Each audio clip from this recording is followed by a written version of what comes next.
Hey everybody, what's up? Okay, I'm excited it's that nurse, and I'm excited to be able to prep you for your CNA written exam, okay? Because I know it could be a little something.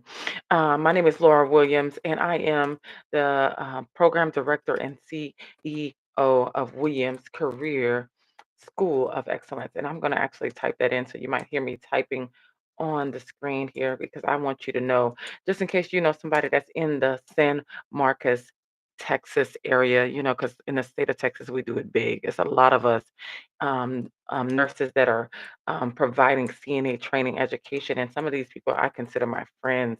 So I just want to make sure I put our website so you can, if you haven't been trained and you're looking at getting your certification, or maybe you have back in the day and you let that certification lapse, which I do get those calls. Hit us up.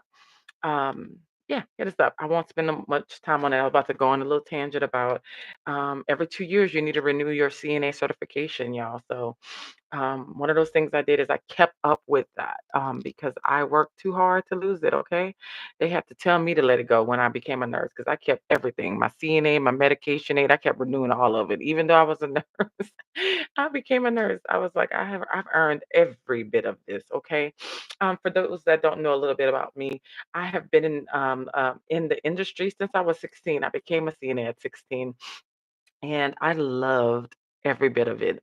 And I just decided to grow in my career, and went to medication aid school at ACC. We actually have a medication aid program too, and then I went to LVN school and RN school, girl. Yeah, all of that. Okay, and I love every bit of it. Hence why we have a program that is servicing the Central Texas area. Because you know what I mean, like again, we do it big in Texas, so I can't just not come back and give back to the state that has given me so much, right? So we're gonna go ahead and get started. For those who don't know, I'm doing a TikTok 10-minute series. So we are continuing that conversation. Go and follow my TikTok. And let me actually tell you, look, let me see, because I think it's my name, Laura D. Williams. It's that nurse. Let me just make sure. Yeah, it's Laura Williams 96. Okay, that is my handle. Um, I have already 200 and something views on TikTok that have already watched, and some people have put it as a favorite. Thank you if you're following me from there. I'm excited to be able to bring this to YouTube because you have asked for that. So I wanted to honor that request. If you haven't looked on my YouTube channel, you should be able to see at the beginning of this year in the month of January, I actually did a series earlier. I think about four, there should be about 3 or 4 videos. Please use these because we actually are going over different questions on this series. So you can use those videos and TikTok and the content that I'm sharing on YouTube for this my December special that I wanted to bring to you. I'm excited because as I mentioned, I started as a CNA. And test is not like, I don't know, we can do the work, right? We can do the hands-on work. But sometimes when you get questions, it causes you to feel a little insecure about your capability. But I want to remind you that you are very much capable. So I'm an encourager by heart because I think most people don't get the encouragement that they should and they deserve day to day. But I want to encourage you that you can not only do this, you can master this. We need people who are CNAs who want to do this for the rest of their lives. And we also need individuals who don't want to do it, but this is where they want to start. We need those who are pre nursing, pre doctors, pre NPs who are looking at CNA because they want those patient care hours to help beef up and put them in a more competitive space for their program. We have and we offer CNA training to all those types of people. We need every single one of you in this industry to change it, okay? And transform it and keep the standard high because I think what we do and what you do is more than essential. It's a requirement. All right, so let's go ahead and get started. Um, if you're following me on TikTok and you've traveled to my YouTube channel, I'm not going to cover the same questions because I wanted it to kind of flow that way. Where if you're following me there, you follow me here, you're getting a little bit different questions. And it just makes for a better review for you.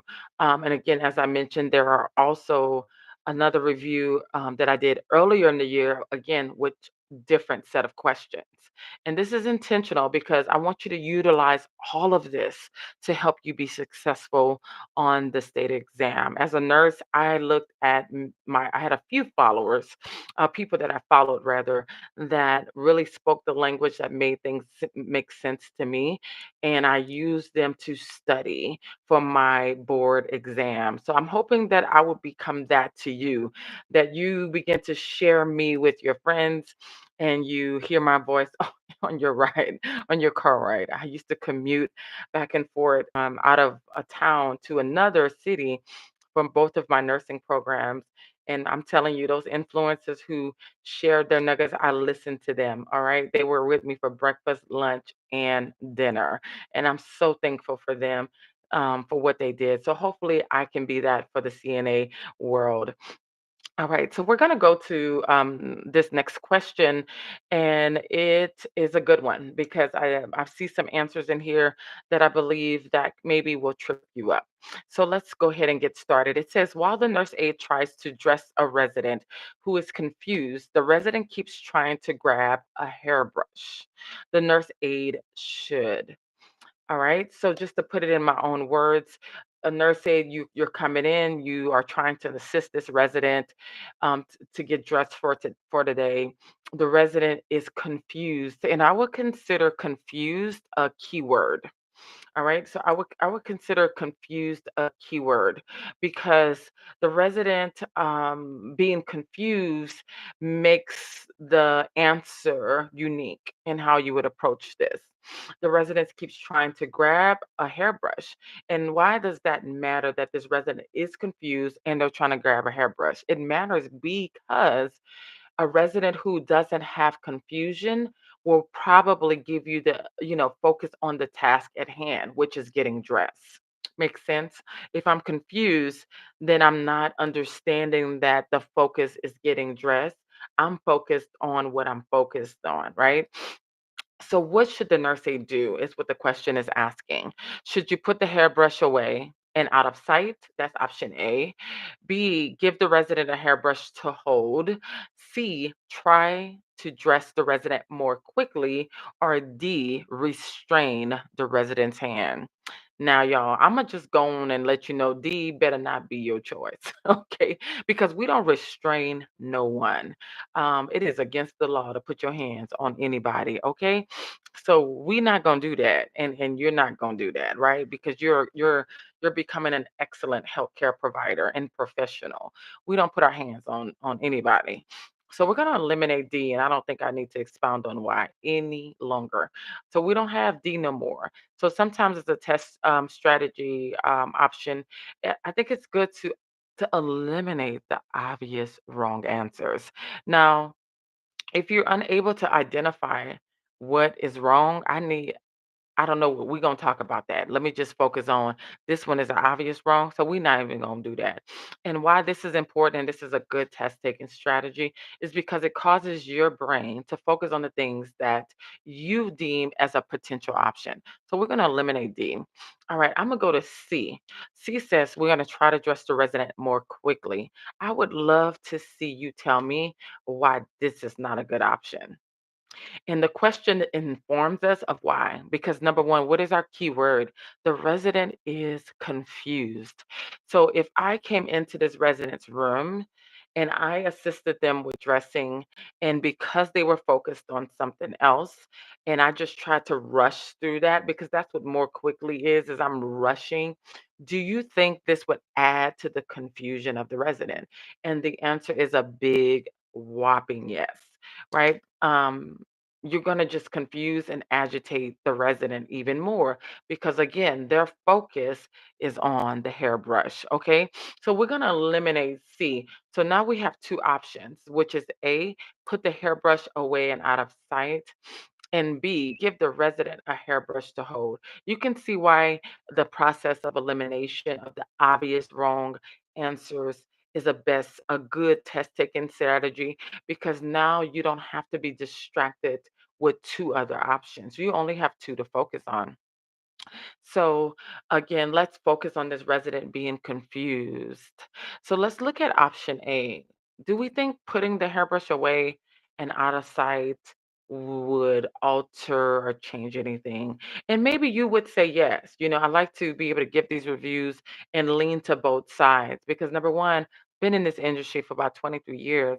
And I remember a time where we were taught to reorient a person to the reality that we, the healthcare professional, is able to recognize. So that means that Mrs. Smith may say she's in 1959. I'm going to remind her she's in 220 and 2023. But if the resident is confused, will they acclimate their mindset to believe that it is 2023? Sometimes they won't. A lot of times they won't, right? Because it depends on what is going on and the place of the level of the Alzheimer's where they are. So um, do you think just putting it away is where I'm trying to go? It's going to help change her focus, this resident's focus? And I'm gonna just go ahead and say probably not. I think it's going to agitate the resident, right? So one of the things that is important to see is that this is the obvious answer to me, but I've seen others and individuals behave in this way in a healthcare setting. So this is why I think test taking could be a little challenging for some students, because you're bringing in your experience and even maybe some things you've done yourself into this answer. But I want you to think towards and focus on the resident. Let's say you or a loved one that you love, your bestie, is confused, and you went into a healthcare setting. Let's say we're in the hospital, right? And you walk in, and I'm your nurse. I'm the nurse taking care of your bestie, and your bestie keeps asking me, "Hey, I need a toothbrush. I I need to brush my teeth. I need a toothbrush." And they just keep focusing on that. And I know, and I may even tell them, "Hey, you already brushed your teeth 5 minutes ago." And you may know, "Hey, this is kind of weird. My bestie never really asks to brush her teeth so much, right?" So but for whatever reason, she's focused on this and she's asking about this over and over again.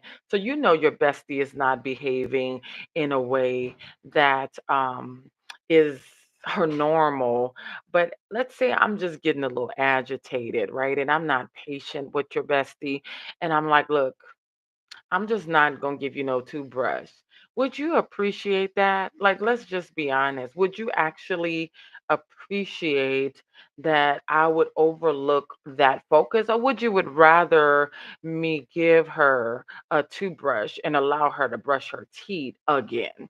So that is a way to approach this. So with that in mind, that allows you to understand that putting the hairbrush in this scenario, sorry, away and out of sight may not provide the solution that you're looking for, because that person is focused on that. So what is the best answer, right? This is what we're looking for in tests. What is the best response? And the best response is give the resident a hairbrush to hold. That's the best response, because that's their focus. Because guess what? Once you give them that brush, you can finish your task, right? You just made the resident the priority.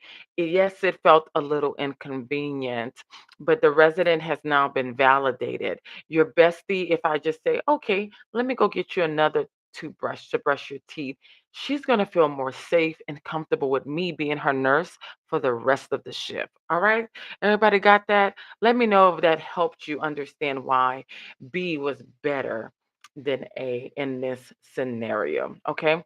So we're going to go to the next question. And I'm going to say bye to my Instagram people, because I've given you at least 11 minutes. Go on to TikTok and my YouTube channel and you can follow more of these questions. Okay. All right. See y'all later.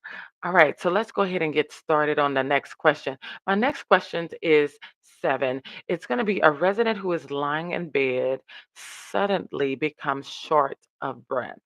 After calling for help, the nurse aide next action should be to. Okay, so let's look at this. So you have a resident who is lying in bed, they suddenly become short of breath. And after calling for help, the nurse aide next action would be what? So you've already responded by asking for help. Okay, so that's good to know, right? Um, and now um, it's asking what else should I do? So let's go to option A and then we'll talk through it. So option A is going to be it's going to be um sorry, ask the resident to take deep breaths. B is ask the resident to do vital signs. I'm sorry, take the resident's vital signs, raise the head of the bed, elevate the resident's feet. All right. So option A is ask the resident to take deep breaths, take the resident's vital signs, or raise the head of the bed or elevate the resident's feet. So I know this might be a hard one for you, and really, I think it's because the resident is having shortness of breath, and this would be my keyword here for this one. I like to have keywords that just kind of helps you um, focus in on something. Okay, so the main condition is shortness of breath. Is that an emergency? It is, and honestly, question 7 gives you um, it gives you how immediate the emergency is because the nurse aide is already calling for help. Like she didn't wait, right? It even shows that, it gives that to us. So when we look at that,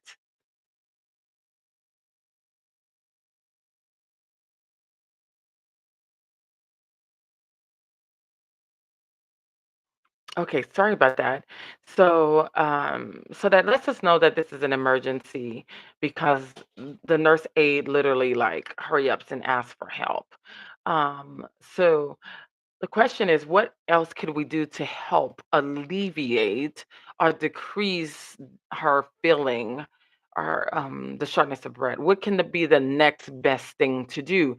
Because the priority is to help her not feel or the resident feel short of breath. So let's just sometimes rewording the question can help you think through these options. So remember, option A is to ask the resident to take deep breaths. Option B is to take the resident a vital sign. Option C is to raise the head of the bed. And option D is to elevate the resident's feet. So, elevating the resident's feet really has nothing to do with lungs, okay? If you think about it, let's say you're out of breath with me coming into your room and say, "Oh, let me elevate your feet. Let me see if that's going to help you." You're going to be like, what's wrong with this nerves?" Right? It's not gonna do much. So we're gonna eliminate D automatically. C says raise the head of the bed. So I want you to think about that. Let's say the resident is laying flat when you walk in. They let you know that they are having shortness of breath. Do you believe that sitting up, because when we raise the head of the bed, we position the person in a sitting up position? Does that alleviate or provide a sense where the resident will feel like they are less short of breath? All right. So think about that, right? Let me turn it around. I like to give another perspective to help you see this. Let's say you have a child, you walk, let's say it's a nephew, niece, whatever. You walk in, they're playing on the floor with a toy. They accidentally put, a toy in their mouth because that's what kids do. They start coughing. Will you just keep them flat or will you pick them up in an upright position and maybe start hitting them on the back? Mm, gives you a different perspective, right? So I think we should go ahead and keep option C because I think when I gave you that example of the child, it shows some validity that C could be a good option, right? B says take resident vital sign. So remember, this is an emergency. I think this is one of those questions where we know that a lot of times, if not all the time, I would ask my CNA to take a set of vitals when my residents are not feeling well. This is something that you do commonly, but we have an emergency. A resident having difficulty breathing is an emergency. So you taking vitals like right now, like it's not helping, right? The resident may start to panic. There may be some other things that may happen. So we need to think about the best answer. But let's keep it though, because I think most of you would be like, but I have to take vitals. So we're gonna just keep B. And then A, it says ask the resident to take deep breaths. Hmm. So let's keep that one because I think most of you will be like, you know what? Let me just let me keep that, and look at that. All right. So this mic picks up everything. I'm learning about this equipment. I'm like, golly. We have take deep breath for A, B, take vital signs, and C, raise the head of bed. So after I gave you a description of seven, what do you think? What do you think? Right? Do you think C is the most immediate, quickest thing I can do? And this is one of, I would call a priority question, right? So we did two test taking strategies. If you didn't see it, I'm going to explain it. We eliminated one that we felt was obviously wrong, right? Remember, D, it says to elevate the resident's feet. We're like, that's not doing anything. So now I'll only have three options to focus on. So that's one test taking strategy. So now we only have three. And then we kept ones that are viable, that may be a part of the process, right? So this next test taking strategy that I want to add is prioritization. So we don't use this term in CNA education, but we use it heavily when we're practicing for and studying for a board in nursing. We want to prioritize things from the first thing to do versus in that order to the last thing to do. We already know that this nurse aide has called for help. That's number one. What is the second best thing that this nurse aide can do now that she called for help? Remember that raising the head of the bed, that's the answer. Because if I put this resident in a sitting up position, that can help their lungs open up and give them, a little bit more room to breathe, right? Because again, I walked into the room, they're lying. So the idea is that they're laying flat, right? That might be the second best thing. So C is the correct answer. I don't want to confuse you on that. It is the best answer and the correct answer. But how long will it take for me to get the blood pressure, the pulse, the respiration, the oxygen stat? You know, so and I would say C, raising the head of the bed, will be the second best answer. And then the next thing I would do once I've done that, probably by now the nurse is into the room, we're going to start doing assessment things like checking vital signs, okay? And then, taking deep breaths. So sometimes you have to use multiple test taking strategies to be able to get down to it. So for this one, it's going to be C, raising the head of the bed to kind of help alleviate that emergency somewhat. And then we're going to go to the next best answer, the next best step, I'm sorry, if we're in that scenario. But for this question, raising the head of the bed is the correct answer. Let me know if that helped you understand how you could better navigate this, and that also that sometimes you do have to use multiple test taking strategies because of those things.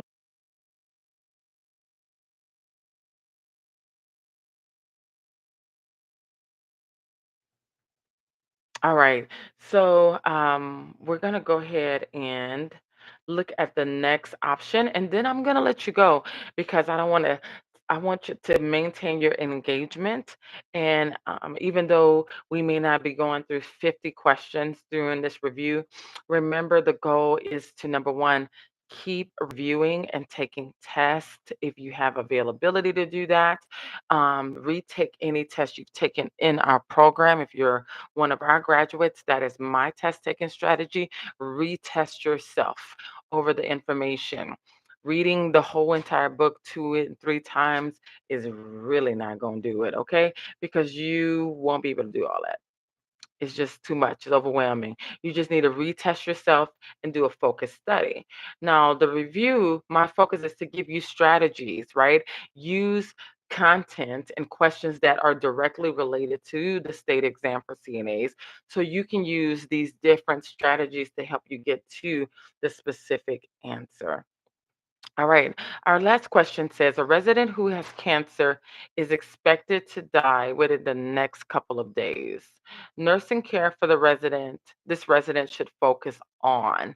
Okay, so I'm going to restate this a little bit. It says the resident has cancer. They're expected to die. So that lets us know that this resident is in the terminal like stage of their condition. They're probably on hospice care, right? Because remember, hospice requirement is they have to have a diagnosis that's less than 6 months or 6 months or less to live. We've seen exceptions to that, but that is the one of those requirements. So it says that the nursing care for this resident should focus on what? A, helping the resident through the stage of grief. B, providing resident comfort. C, keeping the resident's routine, such as for bathing. D, giving the resident some quiet time and privacy. So this is a really good question. What do you think we should do when a resident is given a few days to live? If you've had experience in this industry, this might be a little bit easier for you to get this answer. But for those that are new, I'm wondering, maybe after your CNA training, you'll be able to answer this real good too. But what is our focus? I think even though it doesn't tell us that this resident is in hospice, it's one of those things. It's like that's a given, right? Because that's what we recommend when a resident has a terminal condition. A terminal condition meaning that it is the one that will cause them to pass away sooner than expected if they didn't have that condition.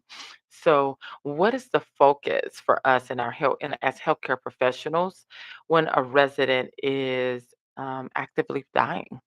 Because that's the scenario that we've been given here. Are we a facilitator to help a person through the stages of grief? Think about that. Have you ever been taught that? And I don't think even as a nurse, I mean, beyond learning it and learning theories, philosophies about it, I don't, facilitating it and like helping the resident get from anger to bargaining to acceptance. Y'all remember that? Is that a part of our role? Because some people may get all the way to acceptance without going through some of those stages, right? Or they may navigate each part, but is that our role? This is one of those questions to ask. Is that my role as a CNA when I'm providing care to a resident who has a terminal illness? I'm going to say no. Because what can you say or do to help the resident navigate the stages of grief? Like, what really could you say or do? Let's be honest, right?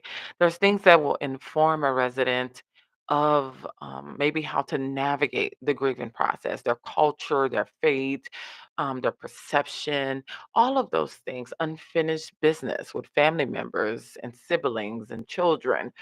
There's a lot of things that can inform that, right? So it's not really our role.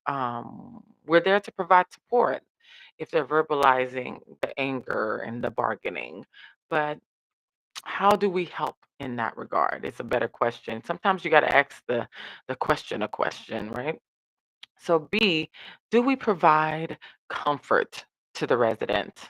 I'm going to keep B because remember, this resident is probably on hospice. And even without us knowing that, we know that this resident only has a couple of days to live. So that tells us a lot.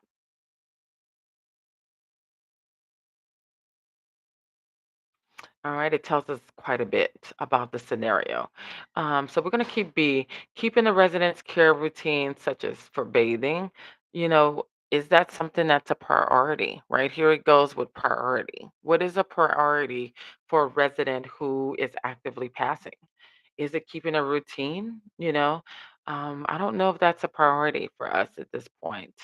If they want to, we definitely want to keep them clean and we want to maintain dignity in this point, right?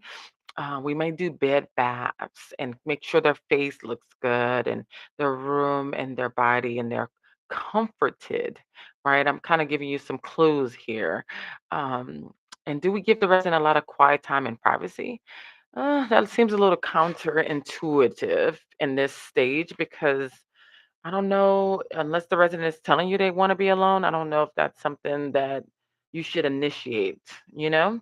So you want to provide care. So our best answer is going to be B. It's providing the resident comfort because that is the focus of that part of their life is comfort. So that is the best answer. So that is all the questions we're going to go through today. I hope that I've helped you in some way on how to approach prepping for the written exam. Continue to join us over and join me over the next few weeks on Mondays. Remember TikTok. I have a 10-minute review there. And it's going to be different questions. It should be different questions. I was just thinking I did two videos. So it should be different questions. Yeah. That way you're getting some, different questions there. You're getting different questions here on YouTube. Post your answers, post your questions, and anything that you may need in regards to this.